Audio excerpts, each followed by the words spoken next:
Bruno Marchal, capitaine des pirates, battle coach à Montpellier. J'espère que vous allez bien, vous êtes mes héros, je vous kiffe les pirates, car vous voulez faire avancer la société, vous êtes des courageux, vous êtes des combattants, vous vous formez, vous faites coacher, vous allez sur le canal Telegram, vous mettez des commentaires, vous mettez des pouces en l'air, vous avancez, vous récupérez votre conjoint qui est en crise, vous empêchez vos enfants de divorcer, vous êtes mieux dans votre peau, vous êtes des exemples pour la société.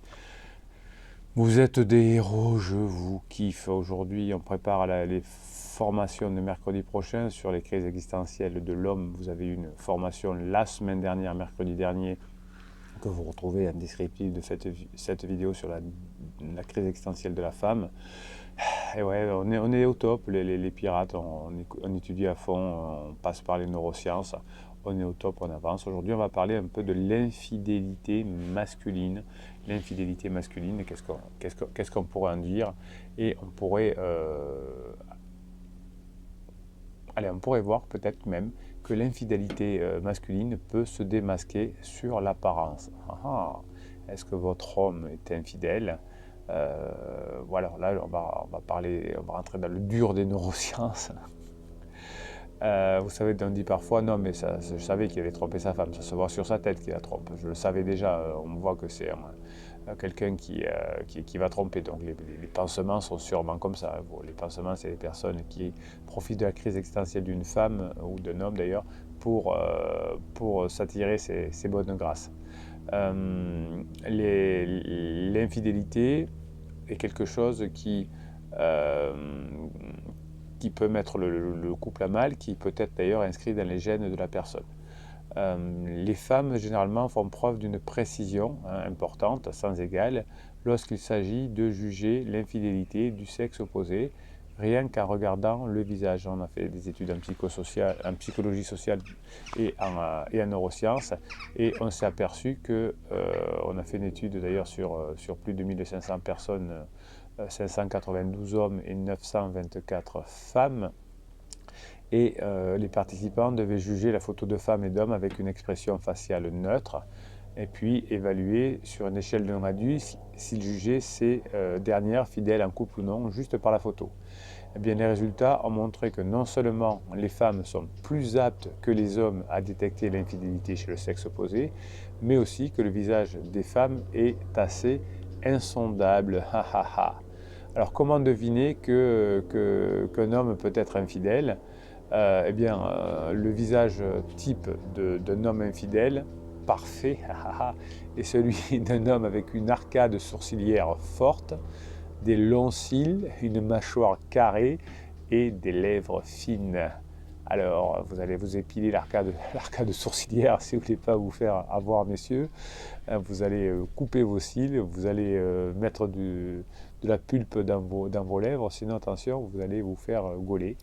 Alors, je vous répète, comme ça vous allez voir avec une photo de votre chérie s'il y a des chances, une arcade sourcilière forte, des longs cils, une mâchoire carrée et des lèvres fines.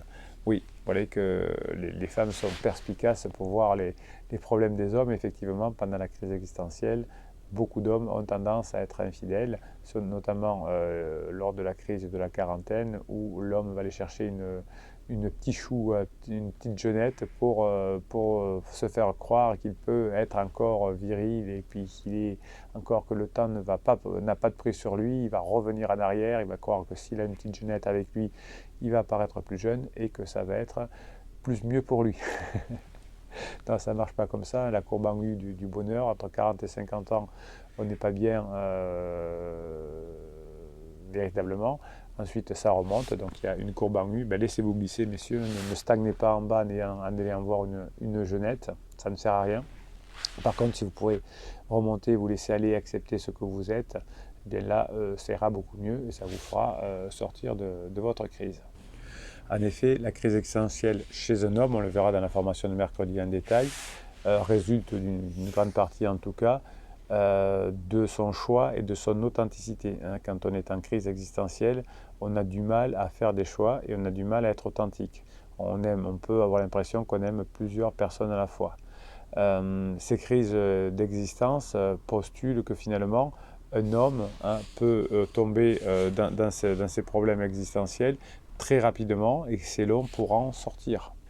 Votre conjoint ou le conjoint ou vous-même serait en crise existentielle, aurait cette notion d'infidélité, parce que on va se demander si ma vie maintenant a un sens, a un but, hein. Est-ce que je suis un tournant de ma vie, hein? La crise de la quarantaine, c'est un tournant de la vie. On ressent le besoin de trouver un sens, hein.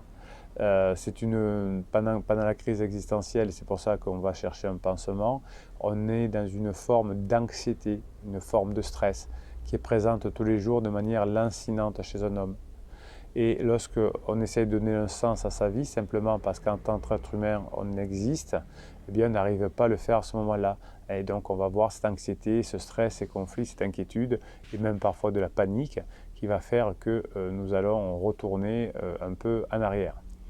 La sortie de la crise, ce sera fait lorsqu'on aura choisi de résoudre la crise de l'existence, qu'on aura trouvé le sens et le but de sa vie, donc il faut du temps pour le trouver. On va devoir effectivement définir ce que va être sa vie à l'avenir, quel choix on va être fait.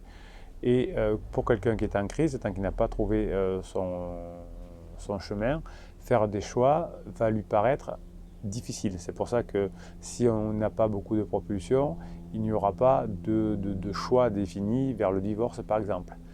Le choix d'un nouveau métier, le choix d'une vocation lors de la crise d'adulte, hein, de la 35e, de la trentaine, de la 35e. Ça peut être difficile, hein. On doit prendre une décision entre une passion et une carrière, entre divers talents qui peuvent être égaux. Est-ce que je vais faire de la neurologie, des mathématiques ou du violon? L'histoire d'un être humain, c'est décrite sur du long terme. Donc tout ce que vous allez faire, tout ce qui va compter, c'est sur le long terme. Donc l'événement le plus important qui va rester, c'est ce qui aura pris du temps à construire. Donc oui, vous aurez eu des petites crises dans votre vie, oui, votre conjoint aura eu des crises, oui, votre couple aura traversé des crises, mais petit à petit, vous verrez que ce qui compte, c'est la durée. Donc plus vous allez être patient, plus ça va fonctionner. Et ce qui va résulter de votre vie, finalement, c'est les choix que vous aurez faits. Donc l'infidélité, par exemple, n'en restera rien, finalement, mais les choix de vie que vous aurez faits qui vont entraîner des trucs qui vont durer, comme un couple qui dure, comme un métier qui dure, comme le temps de construire une pyramide, une maison, c'est ce qui dure qui compte, hein, ce n'est pas l'effet du temps. Donc vous, en tant que pirate, vous avez le temps avec vous, vous avez les formations, vous avez les coachings, vous avez le canal Telegram qui vous aide, mais vous avez le temps pour construire votre vie. Hein, ce qui dure a du sens, ce qui dure a de la valeur. Et quand on est en crise, on est dans un sentiment d'urgence. C'est pour ça qu'on n'est pas bien. Hein, donc c'est le sens de votre vie qui va vous permettre d'avancer. C'est les choix que vous allez faire aujourd'hui, d'être patient, de ne pas écouter les personnes qui disent c'est mort, c'est foutu, qui vont vous permettre d'avancer. Chaque individu, hein, est responsable du sens qu'il donne à la vie, mais il faut y travailler dessus, hein, il faut le travailler authentiquement, avec passion, avec sincérité. La valeur prédominante finalement de cette vie, c'est la liberté, et la liberté, c'est de pouvoir faire des choix. Et quand on dit ben, je vais prendre notre appartement, je vais prendre un pansement, etc., je vais me limiter mes choix parce que je vais me limiter financièrement, je vais me limiter dans le temps parce que j'aurai beaucoup moins de temps que ce que j'avais en couple, et donc je vais plus vraisemblablement sombrer. Évidemment, si dans mon couple il y a beaucoup de violence, s'il y a beaucoup de conflits, ben, je serai mieux ailleurs que passer du temps à gérer des conflits. Mais s'il n'y a pas de conflit, c'est le couple et la famille et la tribu qui est la plus généreuse pour être heureux. Donc si votre conjoint est en crise et que vous supprimez les conflits, eh bien la nature reprendra son droit et la nature revient vers les choses qui font économiser le plus d'énergie, c'est-à-dire la vie en couple, la vie en tribu. Mais effectivement, quand il y a beaucoup de conflits, quand il y a beaucoup de pression, on passe du temps à fuir la pression et le couple ne devient plus rationnel. Donc soyez léger, soyez badin, soyez dans l'humour et effectivement, les choix se feront plus facilement. L'existence authentique que cherche la personne en crise va nécessiter une idée de se créer soi-même, de vivre en accord avec soi. Et ça prend du temps. Et on ne prend pas une décision, par exemple, de divorcer quand on est en crise, pendant la crise. Parce qu'ensuite, on va le regretter, parce qu'une fois qu'on aura fait ses choix, qu'on aura prévu son existence, eh bien, on va se sentir beaucoup mieux dans sa vie et on va pouvoir se dire dans quel axe on va. Donc, pendant la crise existentielle, c'est un moment où la maison prend feu, la maison brûle. Et ce n'est pas le moment de se dire est-ce que je vais racheter une maison à crédit, est-ce que je vais prendre un appartement, est-ce que... Non, pour le moment, on circonscrit le feu, on éteint le feu, on calme tout. Et ensuite, plus tard, on prendra les décisions. Qu'est-ce qu'on fait de notre vie? On aura fait le choix. Pendant la période, on brûle beaucoup de choses, hein. On brûle de son passé, sa colère, et on remet tout dans l'ordre, on recrée des chemins neuronaux, et ensuite on pourra prendre les bonnes décisions. Voilà, donc l'infidélité, c'est quelque chose que l'on retrouve beaucoup pendant la crise existentielle parce qu'on ne sait pas faire de choix. Ce n'est pas au moment où on fait des choix, ce n'est pas des moments où on est authentique. Mais petit à petit, si vous avez la patience d'attendre, de construire, d'avancer dans votre vie et d'attendre que votre conjoint ait fini sa crise, eh bien c'est ce qui dure qui va compter, c'est ce qui dure qui va marquer.